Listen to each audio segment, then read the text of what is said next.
Alright, mga ka-plastic, and this is me again, Big Sue, right back at it again with another content.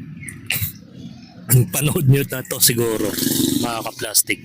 At kamakailan lang po ito nag-viral na isang magnanakaw ay nagmano sa isang biktima na natutulog po doon kay Lola na natutulog po mismo sa kanyang tindahan, mga ka-plastic. Sabi sa ulat, mga ka-plastic, nataranta kaya umaktong nagmamano sana siya na binibiktima niyang lola ang isang kawatan sa Mandaluyong City. Yan ay kahit na itinago na niya ang cellphone ni lola sa kanyang salawan, mga ka-plastic. Yun yung ulat. Yun yung kakaibang estilo ng pagnanakaw na may kasamang paggalang, mga ka-plastic. Sabi nga ni Linwang, mano po lola. Sabi ni lola, sino ka? Magnanakaw po.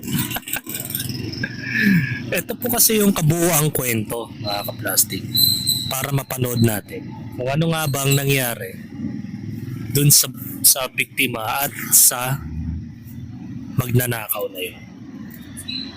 So, ito. Panoorin po natin yung video. Anak na. Hoy. Mga kapamilya, sa pool sa CCTV ang panloloob ng isang lalaki. Doon nila lang. Tindahang ito sa barangay Daang Bakal, Mandaluyong City. Natangay ng suspect ang cellphone na natutulog na may-ari ng tindahan, at nung mabisto na siya na nagnanakaw, nagpanggap siyang magmamano. Kwento ng biktimang si Reynalda sa Doncillo, nakaidlip siya ng mangyari ang Natawa rin si lola. Nung nagising, nakita ko na lang yung mama nakaupo dito. Magmamano siya. Sabi ko sa kanya, anak ng sino ka? Tapos bigla agad siyang lumabas. Una nang natangay ng kawatan ang cellphone ng biktima at inipit ito sa kanyang salawal. Muntik pa niyang Mabuti na lang no na may kawatan pa rin na mabait, no. Pero kasi mostly yung mga ibang kawatan pag naaktuhan sila anong ginagawa, kinikitil nila yung tao para hindi na makapagsalita. 'Di ba? Siguro itong lalaking ito sanay na gumagawa na ng mga kalokohan pero hindi na niya ginagawang saktan yung tao. Mabuti na lamang at hindi nagkaroon ng komosyon sa loob ng tindahan ni Lola.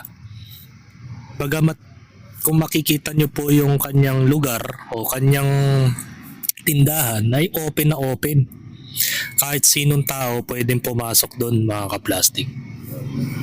Kaya napakadelikado na naman na kapag ikaw ay nagkakaroon ng tindahan ay wag ninyong bibigyan ng daan ang magnanakaw sa bahay mo. Hanggat maaari, sarado nyo yung pintuan para hindi kayo nalolooban, mga ka-plastic. matangay ang cash box sa tindahan.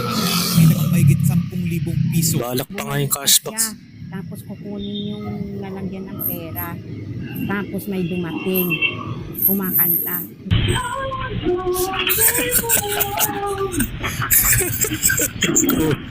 Dinalik niya ulit na gulat na may taong Mabuti na lamang, mga ka-plastic, na may mga taong dumaraan sa lugar na yon.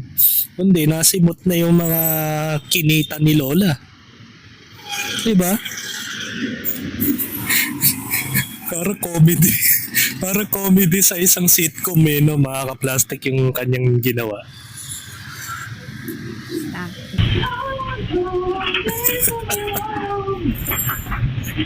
Parang comedy. Dinalik niya ulit na gulat na may taong dumating. Sana humingi na lang kung talagang nangangailangan. Bait ni Lola. Magnanakaw. Walang nangyari sa akin. Sa pool din sa CCTV ang pagtakas ng suspect na may kasama palang kasabwat. Yung paglabas niya, hindi naman siya tumatakbo sir. Talagang kasi may kahoy dito. Umakbang lang din talaga siya. Tapos naglakad. Sabi pa nga niya sa tao dyan, sabi niya, padaan po. Yun yung lookout niya eh. Magalang. Yung naka-brown. Siya lang yung talagang pumasok. Agad nagdater sa barangay at nag-report sa pulis ang mag-anak na pag-alaman nilang notorious na magnanakaw ang suspect na residente ng barangay Addition Hills. Gandang inaksyon ng katulad. Ba't ganun no mga kaplastic? May mga ex-convict na matapos silang makalaya dahil sa ganun ding particular na kaso ay umuulit pa rin sila na gumawa ng krimen. 'Di ba? Instead na magbagong buhay sila, ma-realize nila kung gaano kahirap sa loob. Pero parang it seems like na parang wala silang kadala-dala. 'Di ba? Isipin mo yan mga kaplastic, binibigyan ka ng chance ng Diyos na magbago pero ikaw mismo ang tumatahak sa buhay mo na maging mapahamak. Notorious na raw siyang magnanakaw sa lugar. Pasalamat nga siya hindi siya pinanganak sa China, hindi sa pinanganak sa Singapore. Kasi yung mga ganitong tao, tinotorture yan. Tinotorturize yan sa mga lugar sa kulungan mga kaplastic. Ang worst case scenario pa doon, binibitay yun. Hindi na nila binibigyan ng pagkakataon na mabuhay yung taong yun. Dito lang kasi sa Pilipinas nagkakaroon ng demokrasya kaya that time na talagang wala na talagang pag-asa ang Pilipinas. Tsaka napapansin ko sa panahon ngayon parang tumataas ang crime rate simula nung nagsimula si Bangag mga kaplastic. Di ba di tulad nung mga panahon ni PRRD ay hindi siya ganun kataas yung crime rate dito sa Metro Manila even sa mga probinsya kasi nga natatakot sila sa mga extrajudicial killings. Halimbawa na lang talaga kung may batas talaga ang gobyerno, matututo talagang magbago ang mga addict tsaka yung mga ganitong tao, di ba? Pero hindi eh. Ang nangyayari is nakukonsinte. Tignan mo, kakalaya lang niya, gagawa na naman ng krimen. So ibig sabihin, wala na sa kanya yung ganun. Hindi siya natatakot at hindi niya nare-realize na magbago. Mga kaplastic. Tulong ng pulis natin, pumunta kami sa barangay Addition. Sa tulong ng mga tanod sa Addition, sagad namin pinunta ng bahay. Ang problema lang, pagpunta namin ng bahay, wala na yung suspect doon. Sa tulong ng ating pulisya, lumabas ang warrant niya, sigurado mahuhuli. Wala siyang takas dito. Pinaigting na rin ng barangay ang seguridad sa lugar. Patuloy na naman ang aming pag-uubi sa aming area of responsibility around the clock.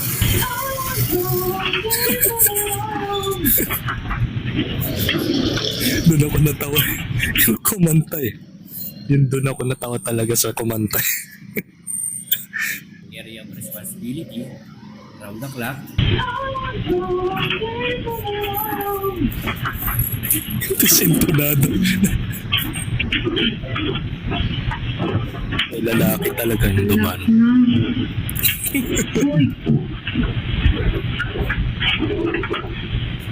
Mula po rito sa Mandaluyong City, Christopher Sitson, ABS-CBN News. Diba? Mabait pa nga si Lola eh. Sabi nga niya, willing naman siya magbigay tulong kung nangangailangan siya. Pero wag naman niyang pagsamantalahin ang pagkakataon na nakawin pa yung mga kinita ni Lola. Kumbaga naka-blatter pa siya sa mga oras na ito pero matik naman yan, nasa wanted list na yan. Once na lumabas ulit yan at lumitaw, ay matik yan, makukulong. Kasi meron din akong kapitbahay that time eh. Pumitik sila sa ibang lugar eh. Ang ginawa, pumunta yung pulis sa lugar namin dahil kumanta yung kanyang kaibigang magnanakaw din nakulong. Yun ang nangyari. So yun na talaga yung pinakakomedyante na ano, bait naman nagmano pa si kuya. Magalang nga magalang na magnanakaw. Bakit kailangan nyo pang takpan ng mukha niyan? Dapat ina-aware nyo ang mga tao sa mga ganyang klaseng tao. Diba? Hindi ko nga maintindihan sa mga media bakit tinatakpan at biniblurred pa yung mukha Baga sa panahon ngayon, mas pinoprotektahan pa nila yung mga kriminal kaysa sa mga biktima Samantala ang biktima lagi naka-expose ang mukha sa social media, even sa mainstream. Na dapat sila ang tinatakpan ng mukha dahil syempre pwede silang balikan ng taong inagrabyado nila no? Yun na hindi nila naisip. Na para maging aware nga naman yung taong bayan na ito pala yung taong yun. Mga ka-plastic. So hanggang dito na lang ang aking opinion. May next pa akong content about kay Norman Mangusin. Gatas na naman.